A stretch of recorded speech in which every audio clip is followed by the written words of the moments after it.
como todos los ponentes en este día, agradeciendo al comité organizador, al doctor Samuel Rivera por considerarnos para este evento, y bueno, agradezco la presentación de Jorge Latorre, que le dije que no hablara del tema, pero bueno, no pudo resistir la tentación y adelantó un poco de datos. Bueno, lo que me toca resolver en este día, es hablar prácticamente sobre factores de riesgo establecidos y la relación con la prevención en cáncer de pulmón. Ya empezó el doctor Latorre, y bueno, los temas a desarrollar, de los cuales hablaremos, diremos el valor de los estudios de tamizaje, específicamente la tomografía de baja dosis, las actualidades más bien del tabaquismo, tanto en el mundo como en México, y muy discretamente hablaremos de factores de riesgo más frecuentes diferentes al tabaquismo. Bueno, como introducción, ya les mencionaba a Jorge Latorre que cáncer de pulmón es un problema de salud pública en el mundo, o sea, no solamente en México, sino en el mundo. Y justamente si vemos las gráficas de la OMS sobre mortalidad en el año 2015, esta es la mortalidad general en el mundo. Y si identificamos enfermedades cardiovasculares aparecen como la primera causa, pero si buscamos cáncer de pulmón, únicamente cáncer de pulmón y de la vía respiratoria, representa per se la quinta causa de mortalidad general. Solo cáncer de pulmón. Entonces, aquí ya tenemos un impacto importante de esta patología a nivel mundial. Si tratamos de identificar o discernir entre todas las neoplasias malignas, tanto por incidencia y mortalidad, en ambos géneros, cáncer de pulmón se ubica como la primera causa de incidencia y también como la primera causa de mortalidad en todo el mundo por neoplasia. Ahora, datos más recientes, Estados Unidos, que siempre se mantiene a la vanguardia de sus publicaciones, en el estudio de estadísticas de cáncer de 2017, reporta que prácticamente 30% de todas las neoplasias malignas, por incidencia, se asocian a cáncer de pulmón. Y prácticamente una cuarta de todas las muertes por cáncer en Estados Unidos están asociadas a cáncer de pulmón.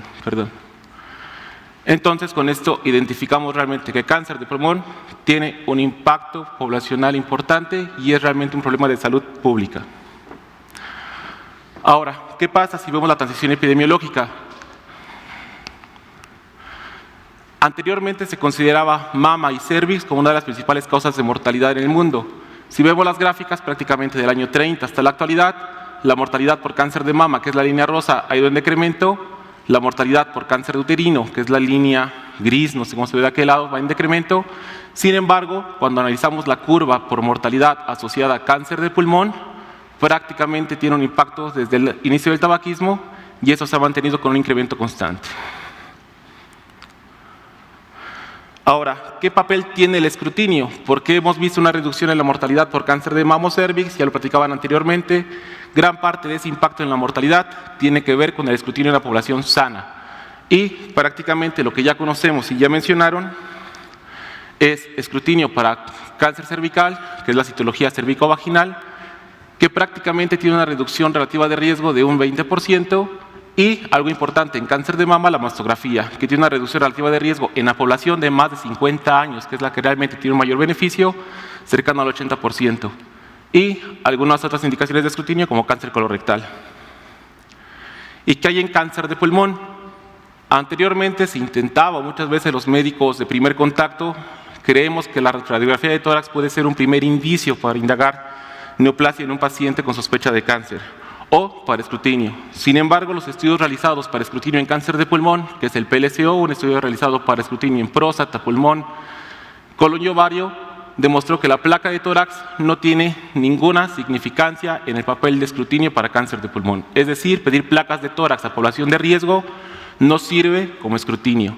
Y esta información se refuerza cuando vemos el análisis del Mayo Lung Project, donde se reclutaron 9.200 pacientes, donde se hizo también placa de tórax y esputo, y tampoco hubo ninguna variante en la mortalidad por cáncer de pulmón en esta población. Por ende, la radiografía de tórax no es útil como escrutinio para cáncer de pulmón. Sin embargo, en el año 2011 se presentó este estudio donde la tomografía de bajas dosis tiene un impacto favorable en la reducción de mortalidad específica por cáncer de pulmón. Y bueno, ¿qué es una tomografía de bajas dosis? Ya hablaron hace rato mucho sobre estudios, PET, marcadores, radionúclidos. Bueno, la tomografía de bajas dosis consiste en una tomografía con escáneres multidetector que nos permite ver imágenes de alta resolución con intervalos que van de 1 a 2.5 milímetros y 2 milisibeles de intensidad de irradiación sin contraste y que es tomada en inspiración máxima. Este estudio se diseñó con una población bastante amplia, más de 50,000 pacientes. Todos los pacientes incluidos en este estudio fueron pacientes considerados de alto riesgo, es decir, no se hizo a la población general. ¿Qué pacientes se consideraron de alto riesgo? Pacientes de alto riesgo fueron aquellos pacientes fumadores activos o fumadores previos que tuvieran al menos de 15 años de suspendido el índice tabáquico. Y este índice tabáquico tenía que ser mayor de 30 y el margen de edad iba a partir de los 55 a 74 años de edad. Y este estudio se comparó con realizar placa de tórax. Entonces, analizábamos una población de alto riesgo, realizándole a un grupo tomografía de bajas dosis y a otro grupo radiografía simple de tórax. Y lo que se encontró es que obviamente el hacer tomografía de bajas dosis incrementa la tasa de diagnóstico comparado con la placa simple de tórax. Prácticamente un 13% de incremento en la tasa de diagnóstico, y este incremento en el diagnóstico también impactaba favorablemente en la tasa de mortalidad. Entonces, hacer tomografía de escrutinio a la población de alto riesgo tenía un impacto en una reducción del 20% del riesgo de muerte por cáncer de pulmón.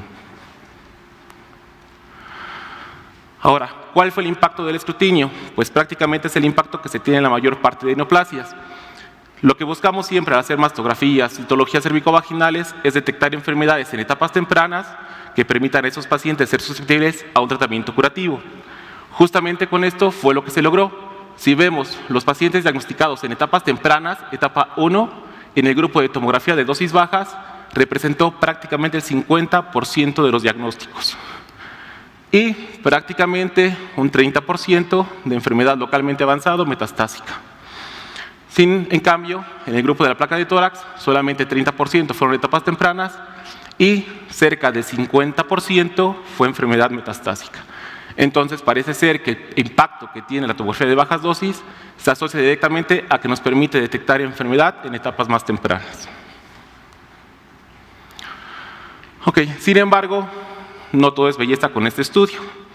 Cuando analizamos la tasa de nódulos positivos para sospecha, que está representado aquí con el número 100, vemos que únicamente el 3% a 4% de esos nódulos realmente fueron cáncer. ¿Qué quiere decir? Que un 96% de la población fue sobretratada o sobreabordada, fueron falsos positivos.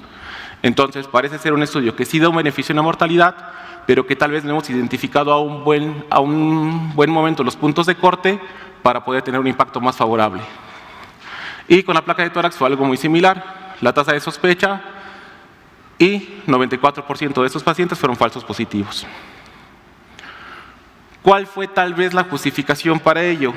Realmente lo que pasa en este estudio es que la tomografía de bajas dosis se consideraron a partir, como nódulos sospechosos, nódulos de 4 milímetros o más no calcificados. Entonces, cualquier nodulito que encontráramos ahí de 4 milímetros ya era franco para sospecha y se mandaba a estudio. Y en la placa de tórax bastaba un nódulo pulmonar sospechoso, pues sospechoso a criterio de quien lo estuviera haciendo, para poder determinar que ese paciente tenía que abordarse.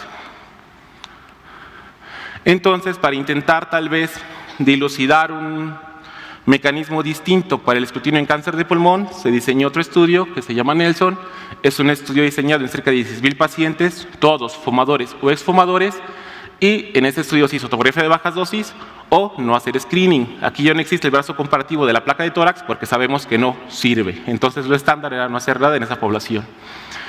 Y este estudio se planea diversos puntos de corte. Un estudio basal, posteriormente un estudio en un intervalo de 1 año, 2 años y con un intervalo de 4 años. Y en este estudio se tomó un criterio distinto para poder categorizar los nódulos como sospechosos. Y justamente el criterio aquí fue el volumen. Entonces, todos aquellos nódulos que tenían un volumen de menos de 50 milímetros cúbicos eran considerados negativos. De 50 a 500 indeterminados y más de 500 milímetros cúbicos eran categorizados como nódulos positivos.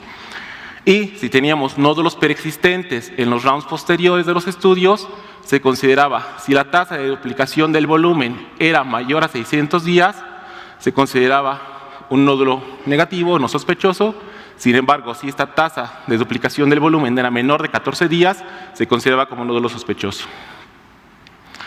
¿Esto qué hizo? Pues prácticamente nos permitió incrementar, más bien disminuir la tasa de falsos positivos. Y lo que se encontró fue que de aquellos nódulos que se consideraron sospechosos de malignidad, prácticamente en los grupos el 40% realmente fueron cáncer, a comparación con el estudio previo, que era de un 3 a un 4%. Entonces parece ser un mejor criterio para el escrutinio de cáncer de pulmón. Sin embargo, nuevamente, no todo es belleza. Cuando vemos los estudios, 5% a 7% de los participantes tenían nódulos de nuevo diagnóstico, de nueva aparición en los estudios subsecuentes, y de esos pacientes que tenían nódulos de nueva aparición, cerca del 50% eran referidos tardíamente para el diagnóstico o el tratamiento. Entonces, aún quedan huecos importantes que aclarar para poder realizar un buen escrutinio en el diagnóstico de cáncer de pulmón. Si comparamos los resultados, Nelson y el estudio que les presenté previamente, los estudios positivos fueron 24 a 3%, el valor predictivo positivo fue más alto en el grupo de Nelson, donde se determinó como diagnóstico de sospecha el volumen tumoral, y no cuando se consideró solamente un tamaño de más de 4 milímetros. Ambos una sensibilidad cercana al 90% y una especificidad mucho mayor en el estudio Nelson. La tasa de etapas tempranas fue muy parecida, cerca del 60% en ambos estudios, y la tasa de etapas avanzadas cerca de un 20% en ambos estudios. Existen más estudios corriendo para tratar de dilucidar cuál va a ser la mejor estrategia para escrutinio en cáncer de pulmón, y probablemente más adelante se haga un análisis consensado de todos los estudios para poder normar una conducta más apropiada. Ahora, ¿qué recomiendan las guías? Con esta información, ¿cuál es la recomendación que se tiene para los médicos que tenemos pacientes en primer contacto? Prácticamente la norma para la mayor parte de los oncólogos son las guías del NCCN, se actualizan cada año, y estas guías recomiendan en los pacientes de alto riesgo, quedamos de nuevo, aquellos mayores de 55 años a 74 años de edad, índice tabáquico de más de 30 paquetes por año, y que hayan cesado el tabaco no más allá de 15 años, se consideran como categoría 1 para escrutinio para cáncer de pulmón. Sin embargo, pese a ser categoría 1, el apartado siguiente, recomendarlo, pero siempre y cuando se incluya la discusión de los beneficios y riesgos con el paciente. O sea, aún no queda muy bien establecido que realmente esto tenga que ser una conducta ya estandarizada para todos los pacientes en el escrutinio. Y el mecanismo con el cual tenemos que hacer escrutinio en esta población de alto riesgo es con tomografía de bajas dosis. Ahora, ¿cuáles son los riesgos y beneficios de hacer escrutinio en cáncer de pulmón? Riesgos, pues que vamos a tener futilidad en la detección de tumores muy pequeños o enfermedad indolente. La calidad de vida, hacer escrutinio en una población de alto riesgo siempre va a mantener al paciente bajo estrés de saber cuál es el resultado de ese escrutinio. Complicaciones médicas durante el abordaje, si vemos la tasa de falsos positivos de un estudio 94% y en otro estudio el 60%, eso nos indica que 60% de los pacientes van a ser sobreabordados. Procedimientos innecesarios en esta población, exposición a radiación o que se considera de bajas dosis, y también los costos que genera realizar tomografía de bajas dosis en esa población de alto riesgo. Beneficios, pues el principal beneficio, el decremento de la mortalidad por cáncer de pulmón. Pudiéramos tener un impacto en la calidad de vida al reducir la morbilidad relacionada específicamente al cáncer y a los tratamientos. No es lo mismo tratar una etapa avanzada, una etapa 4, a tratar una etapa temprana o localizada. Y algunos beneficios que se documentan en las guías es que podemos descubrir algunos otros riesgos ocultos para la salud por una tomografía, como los tiroideos o aneurismas aórticos. Bueno, esta diapositiva así se alcanza a ver completa. Es una frase que me gusta mucho de un libro que se llama Mis Memorias del Memorial, y justamente hace énfasis al tabaquismo, que como vamos a ver es el principal factor de riesgo para cáncer de pulmón. Y dice, la gente así está ante el cáncer, oliendo el cáncer y viviendo el cáncer de cerca, no deja el cigarro. Se meten en el cáncer ellos mismos por medio del cigarro con una disculpa estúpida, los nervios. Sufrirán verdaderamente nervios cuando vean el cáncer, ya no solo lo miran y lo ven, sino que lo tienen. Y bueno, en base a que se desarrolla esta frase, pues prácticamente tenemos conocimientos del año 1950 que existe una relación estrecha y directa entre el tabaquismo y el incremento de mortalidad por cáncer de pulmón. Si vemos esta diapositiva, lo que nos explica también es, mientras mayor es el ingreso per cápita en el consumo de cigarros, también es mayor la mortalidad en los grupos poblacionales, tanto hombres como mujeres. Ahora, epidemiología del tabaco. ¿Qué tan frecuente o qué tan arraigado tenemos el hábito del tabaco? El estudio más reciente que encontré se publicó prácticamente este año en el New England y nos menciona que en Estados Unidos 28% de la población adulta es fumadora activa. Ellos lo ven con buenos ojos y consideran que eso representa una reducción en la incidencia de tabaquismo, ya que en el año 1965 se consideraba que cerca del 40% de los adultos eran fumadores activos. Y algo importante es que realmente es fumar por fumar. Hacen un análisis del tipo de cigarros que fuman esta población fumadora y prácticamente 40%, 46% específicamente, usa cualquier producto del tabaco. Algo importante, este estudio desglosa a los pacientes tanto por edad, sexo y estrato socioeconómico.